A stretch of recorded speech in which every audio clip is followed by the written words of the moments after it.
Шеберлік каналында сіздерді көруге қуаныштымын. Бүгін біз үй жағдайында осындай аяқ киімдеріміздің табаны ажырап кеткен кездерде не істеуге болатындығына қатысты көрейік. Мен сіздерге өткен бір видеолардың бірінде айтқан болатын осы момент желімін клейді қолдануға қатысты. Оны қолданған кезде бүгін екі жағдайға назар аударатын боламыз. Ол біріншісі, бұл желімді аса қатты жақпау, әсіресе мынау алдымыздағы тұрған аяқ киім, ол жасанды былғарыдан жасалған, кожзаменитель дейді. Сол жасанды былғары, сол себепті бұл жерге көп осы желімді жағудың қажеті жоқ. Неге десеңіздер, желім кепкеннен кейін оны алып тастаймын деген кездерде, бұл негізі жасанды былғарыларда беті кәдімгі біздің қолданып жүрген пленка бар ғой, соған ұқсайды. Сол себепті ол ажырап кету ықтимал. Мынау астыңғы жағынан да көріп жатқан шығарсыздар. Табан жағынан көрсетейін сіздерге. Міне көрдіңіздер ме? Міне көрдіңіздер ме? Ажырап кетіп отыр. Осы аяқ киімнің де сыртында осылай ажырауы мүмкін. Қаупі бар да. Сол себепті желімді артығынан біріншіден жақпау керек. Екіншіден, бұл желімді қанша уақыт күту керек жақсы жабысып қалу үшін. Мына жерде негізінде жазылып тұр, бұл желім соның ішінде неге қолдануға болады? Пластик дейді, ағаш дейді, темір, резина, мына жерде былғары дейді. Яғни былғарыға қолдануға болады. Резинаға да, мынау табаны резина, мынау үстіңгі жағы осы жасанды былғары. Сонымен қазір осы бұл желімді қолданбас бұрын аяқ киімге біз не істейміз? Осы желім жағылатын жерлерге, клей жағылатын жерлерді біз тазалап өткеніміз жақсы. Яғни осындай наждак алдым мен. Наждактың көмегімен сол бұрынғы клейдің орнын, желімнің орнын тазалап тастасақ.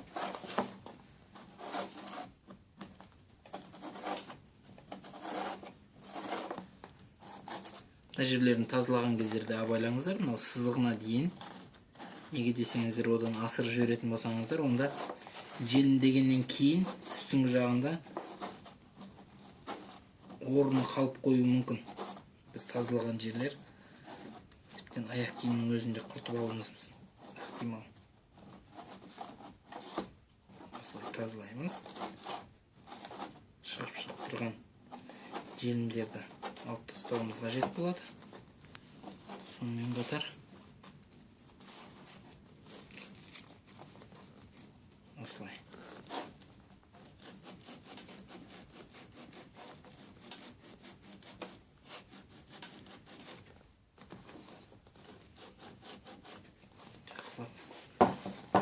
Тазалап тастайық.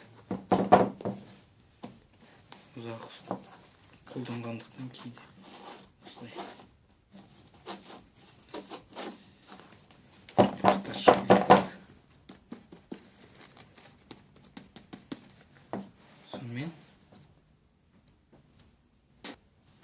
Сонымен біз тазаладық. Ал қазір бізге осы желімді. Бұл желімнің бір ерекшелігі, тіптен бұл кепкеннен кейін су сияқты байқалмай да қалады. Астына да үстіне де бөлек-бөлек жағып шығу керек болады. Жаңа айтқандай, мынау сызығына дейін жеткізіп жағайық. Асырып жібермейік. Асырып жібермейік.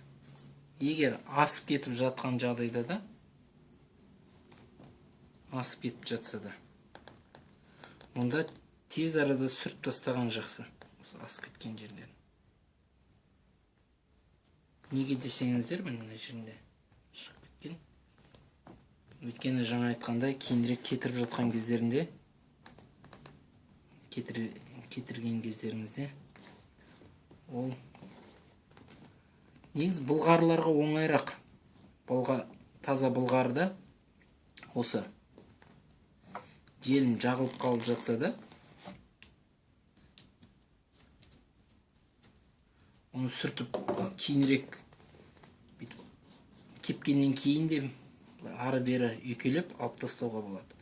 Ал мынау жасанды былғарыларда олай істей алмайсыздар. Яғни тез кептірудің қажеті жоқ, бұны кішкене ұстай тұру керек. Мына жердің өзінде қалай қолдануға қатысты келген кездерде 10-15 минут бұны ұстап тұру қажет деп жазылған. Міне 10-15 минут. Жоқ, бұл жерде 5-10 минут ұстау керек деп жазылған. Яғни бұны желімдемей жатып, немесе клейлемей жатып 5-10 минут күте тұру керек. Қазір солай істейміз. Енді сәл уақыт өтті. Біз мынау кейбір кездерде уақытқа қарай бермейтін шығармыз.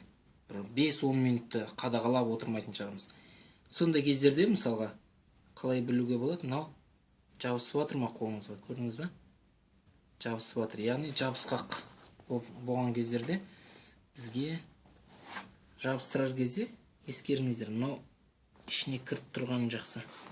Ол үшін сіздер отвертка ма, әлде осындай нені ма, бүгізді ма алып алсаңыздар жақсы. Бірақ абайлаңыздар, тесіп кетпеңіздер. Міне.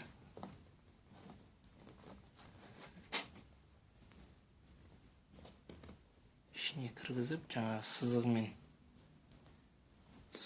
істейміз еді ғой. Сызығымен жағып шықтық қой біз. Сол сызығына қарай жақындатып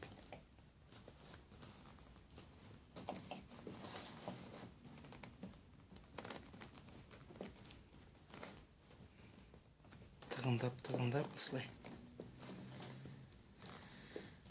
жағып шыққаннан кейін, жағып теттім, осылай қойып шыққаннан кейін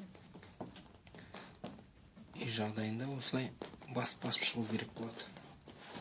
Неге басу керек десеңіздер, негізінде осы желімдер, олар жұмыс жағдайында, шеберханада арнайы аяқ киімдерді отырғызатын темірлер болады.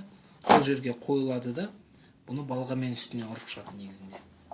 Ал мен болсам, бұны үй жағдайында жасап жатқандықтан, ішіне де қолымды кіргізіп, шет-шеттерінің бәрі жақсы жатты ма, қайырылып қалмады ма, сонда тексеріп қойып жатырмын. Мынау шет-шетінен желімнің артықтарын алып тастаңыздар. Неге десеңіздер, кейінірек қалып кететін болса, алу қиынырақ болады. Кейбір жағдайларда бұндайда осындай резиналармен де бұлай істесеңіздер, кәдімгі өшіргішке ұқсап, қаламды өшіретін өшіргіш бар ғой, сонымен де қолдануға болады. Олардың да нәтижесі осыған ұқсайды.